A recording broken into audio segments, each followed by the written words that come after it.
I don't feel like I need to seem cool or successful or interesting to a bunch of people. Like, I really just am here to vibe and live my life. Let's move on to the material girl stuff. You know I love to shop, and I shopped a lot. And then I put this on and my skin was glowing, and I was like, oh my god, wait, why is my skin glowing? I don't even feel like I need makeup. This one, iconic. I love it so deeply, and I am obsessed with it.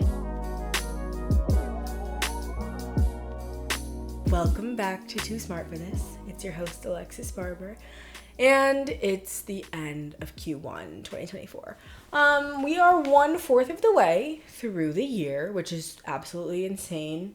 Not really, actually. Like, so much of life has felt like it moved so fast, but also so slow the last couple of weeks. I don't know. Like, I always feel overwhelmed, you know that. So, what can I even say about it? Let's just get into the meat of the episode. I love to do these, like, quarterly recaps because, as you guys know, I like to plan my life in quarters. And I also firmly believe that nothing is ever balanced in life. Life is always throwing us curveballs.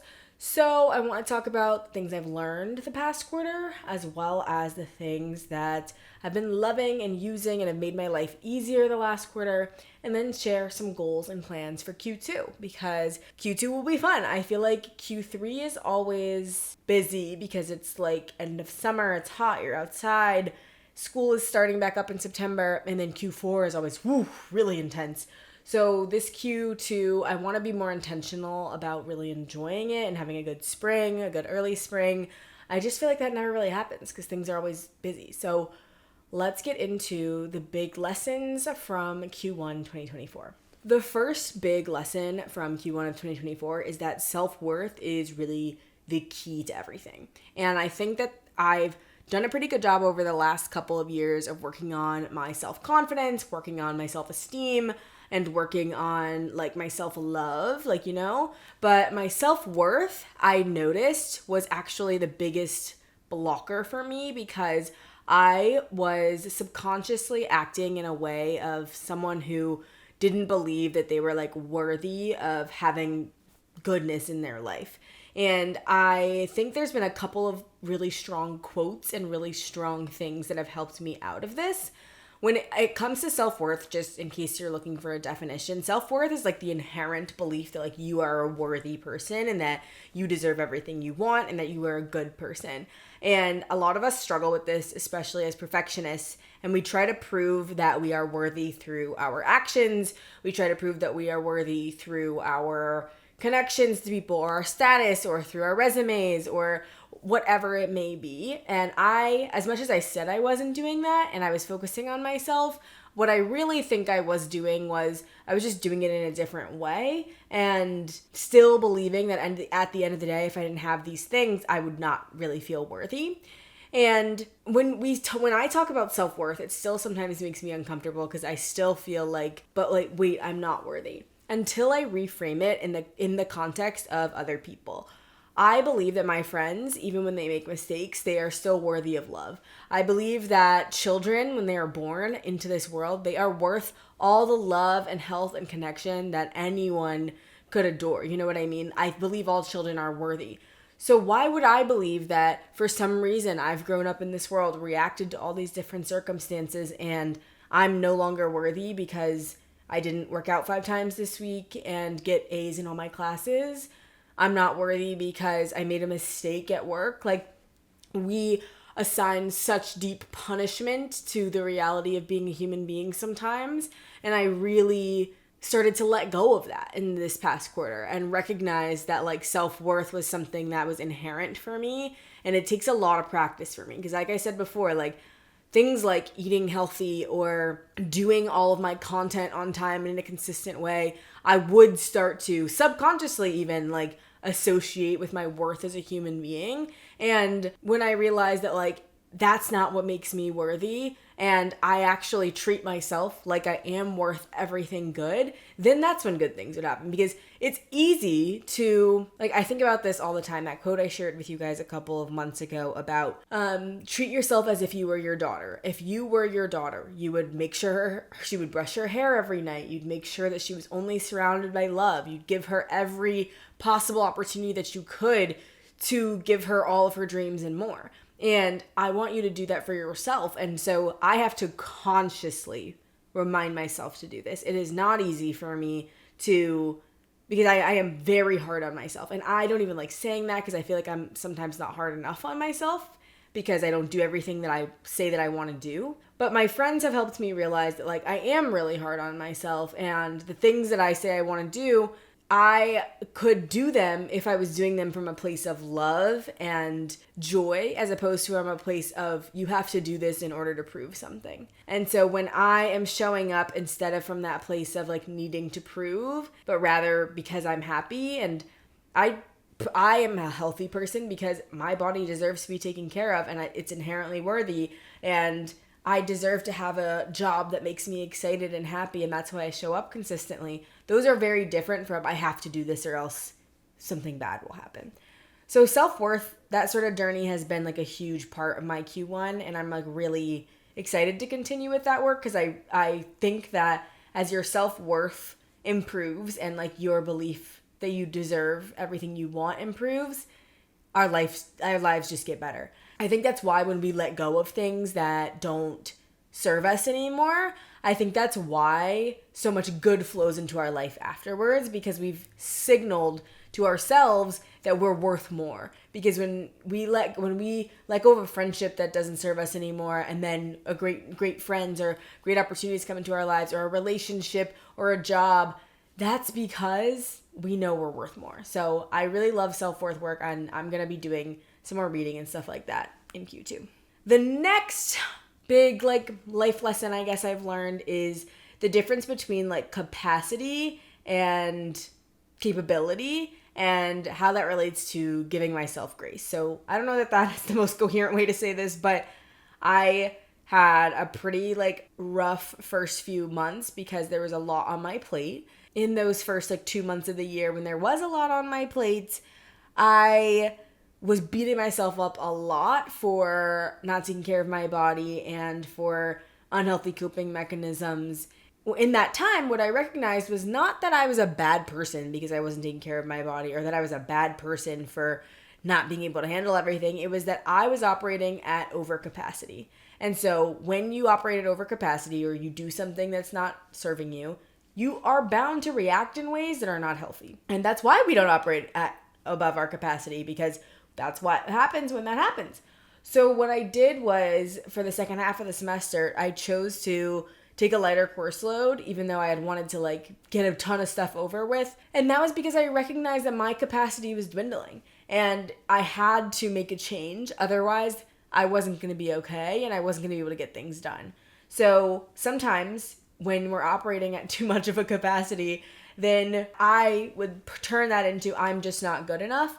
And instead of making it about me and me not being good enough, I turned it into, I recognized what it was for itself, which was I don't have capacity to operate like this right now, so I have to make a change. And it's not me. I'm not a bad person for reacting like this. I simply have to recognize my limits and operate within them.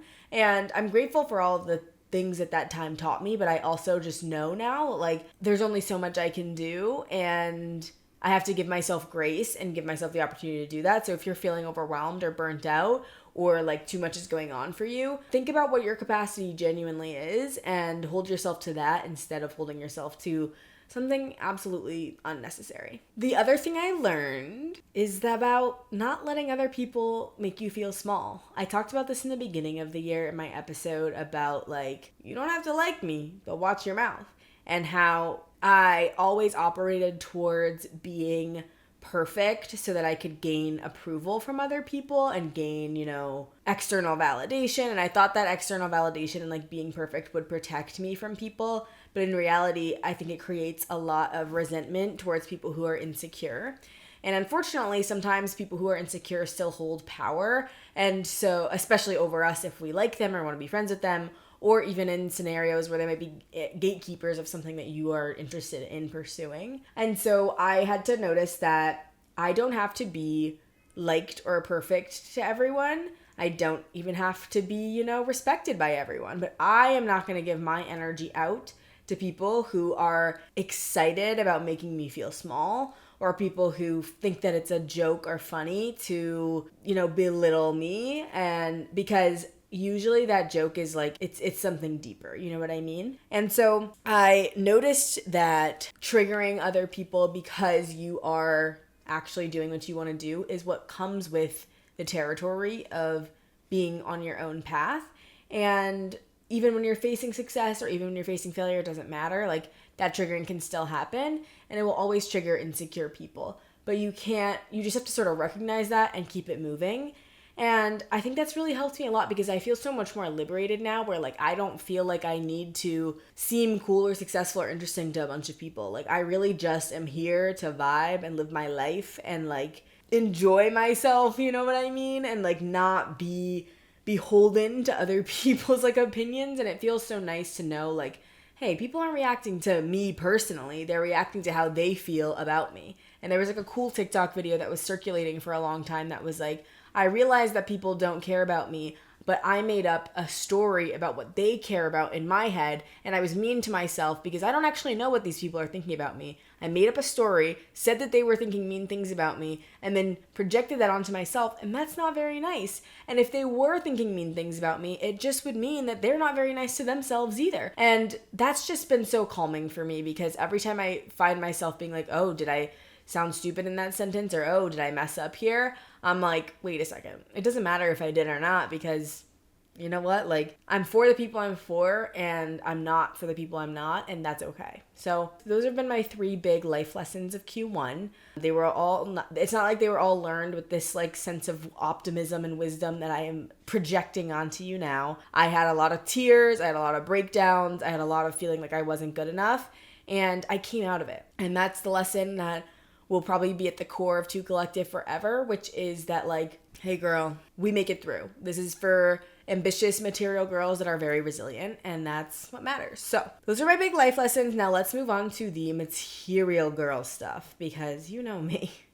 You know I love to shop, and I shopped a lot this semester I'm calling things semesters. I'm a freaking student at this point. I gotta stop with that. I shopped a lot this quarter, so let's get into my favorites. Now, starting with wellness, I think I'm really in my wellness girly era right now because it's spring, we're entering spring, summer, like I just want to feel good in my body, and like I love feeling in tune with my body.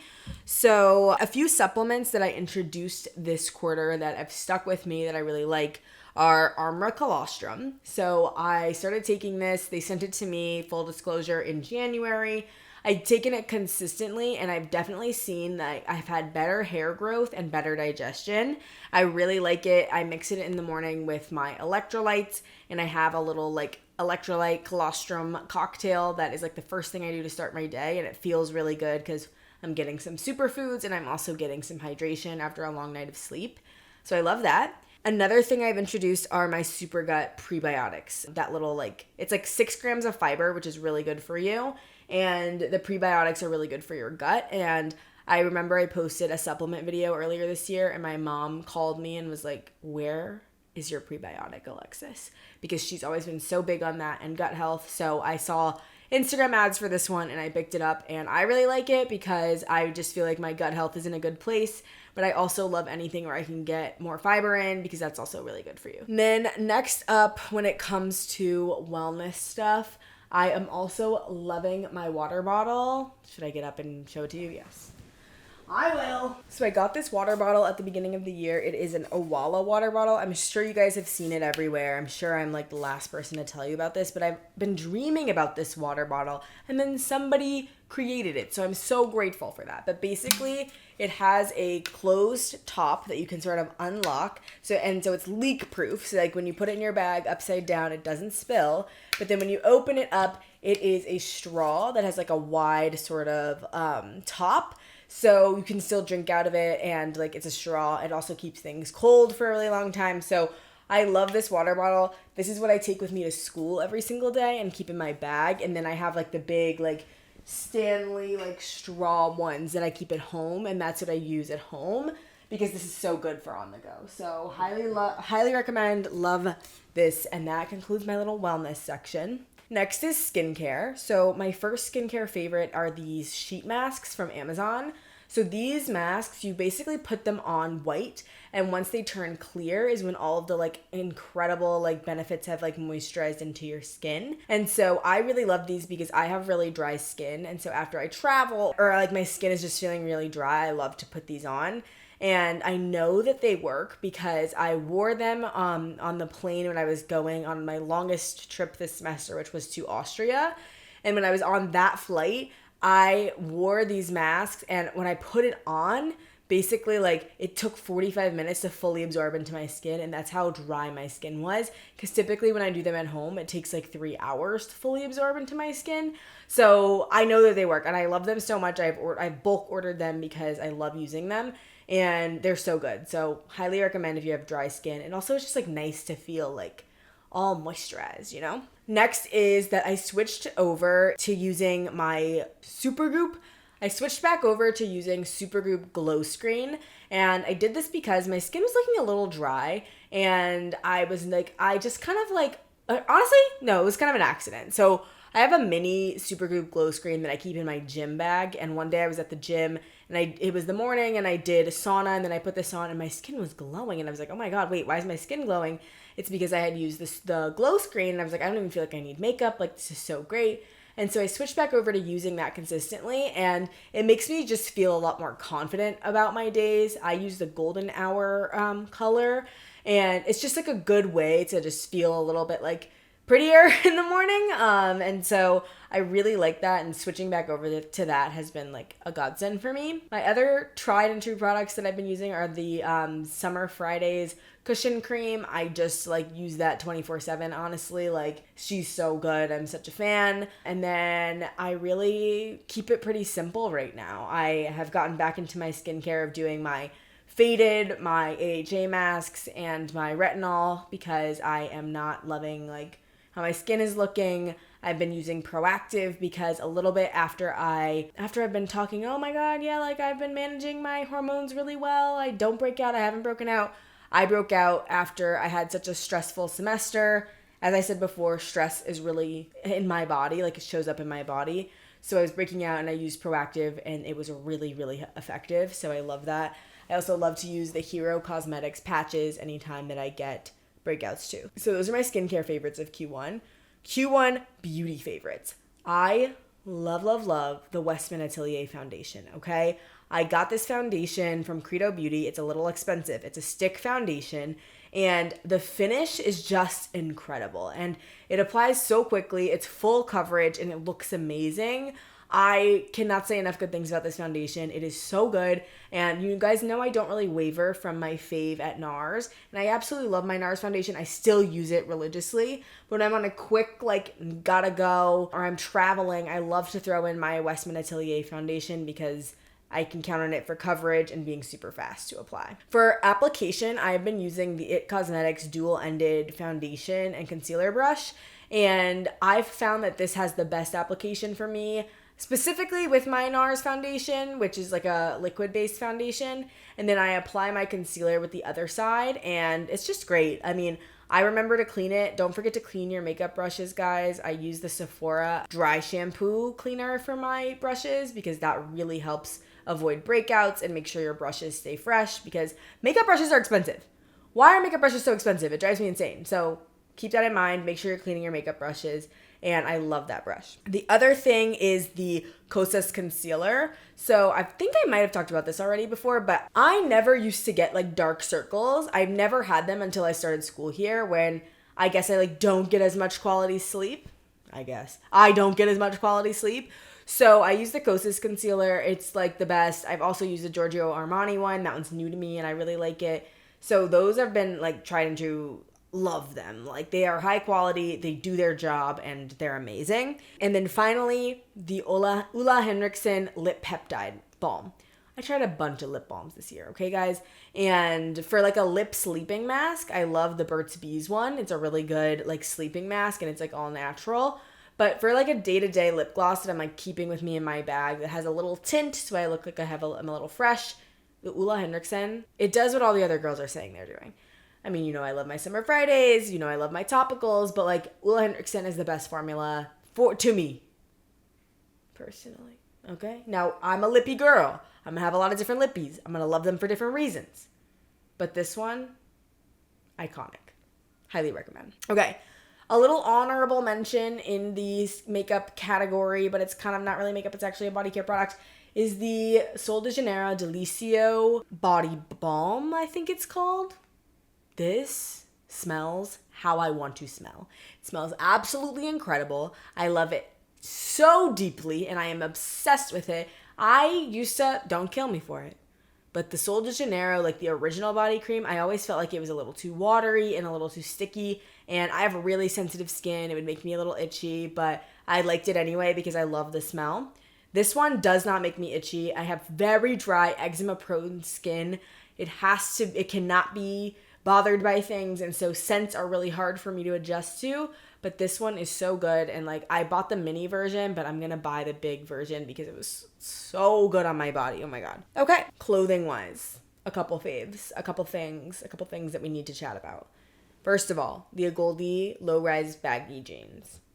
I just don't wear anything else, guys. Like, I really committed to Agoldi as my jeans, like, people this past year because I had gone through the cycles of buying and rebuying fast fashion jeans for so long, and like then they just didn't really work for me, and or I grew out of them, or they would like rip or something like that, and like I investing in the jeans is so worth it, and I love my Agoldi ones. I love my Madewell ones, and I love my Levi's. And so these Agoldi jeans, like, I wore them so much. They were my go-to. And I got their jeans in black, too, which I really like. So I love this brand so much. They're on Revolve. They're expensive. But Levi's has similar that are, like, half the price. So I love those, too. I just haven't bought them because I don't need two pairs of the same jeans. But they're really good quality, and I can vouch for that. So love, love, love. Next is my Skims. I got the Skims boyfriend pant and the Skims like t-shirts, the like long sleeve tees, and I really think those were some of my like most worn things this year. The boyfriend pant are like this they're like this high rise like open wide leg pant that's just like this cotton black pant, and they're super seamless and like easy to throw on, and if you put on a nice sweater and a coat on top, it looks like it's like a nice outfit, but it's just so comfy and like casual. So I wore those to death this past quarter, and I will continue to do so, and I'm officially a Skims lover, so love that. I love their bras as well. Don't love their underwear so much. It shows for me, but I do like their bra. I like specifically the push-up wireless bra. I've gotten a couple bras from them. Anything with wires, I just don't think feels good to me, so I love the wireless push-up bra. I also was in my sweat set bag this quarter. I got 2 sweat sets that I kind of just like lived in, which were my Sporty and Rich sweat set and my Boys Lie sweat set. And these are expensive like brands that are like basically just clout designs, which I have no problem with. I love that. So I felt like a cool girl walking around in my like Sporty and Rich sets. And that was kind of like a vibe for me, honestly. I highly recommend tapping into that little like vibe because it was so much fun for me. And you just feel put together, and like I personally used to never wear sweats out. Like I thought it was just like not cute. I wasn't a fan of that. But when you have a sweat set, come on now. You're eating. So love that. I think that is going to conclude my favorites. I've talked a little bit about favorites a couple times throughout the last few months, and I think I might make favorites like a monthly thing because I go through so many things that I love and I want to share with you guys and make sure you have access to. So look out for April favorites after this next upcoming month. I love you guys so much. This next quarter, I think it's going to be really important for us to do what we do at the beginning of every quarter, which is sit down and visualize how you want the next 3 months to go. Look at your calendar, plan things out, make a vision board for how you want things to go, change your phone background, change your computer background, and just get intentional, because when it's not the beginning of the year and we don't have like the extra time to sit down and visualize, we often get like sucked into, okay, what's happening next? Or okay, this is what's going on. And we lose sight of what we genuinely want. So I would take the time to sit down, and we've been talking about this the last couple weeks with like spring being on the horizon. Sit down and think about what you want out of the next 3 months and how you can give it to yourself and how you can nourish yourself too and operate within your capacity and within your self-worth, and make sure that you're being intentional, because it's so easy to lose sight of that. I hope this was a good reminder for you guys. I love you so much. And don't forget that you are too smart to not love yourself. See you next week.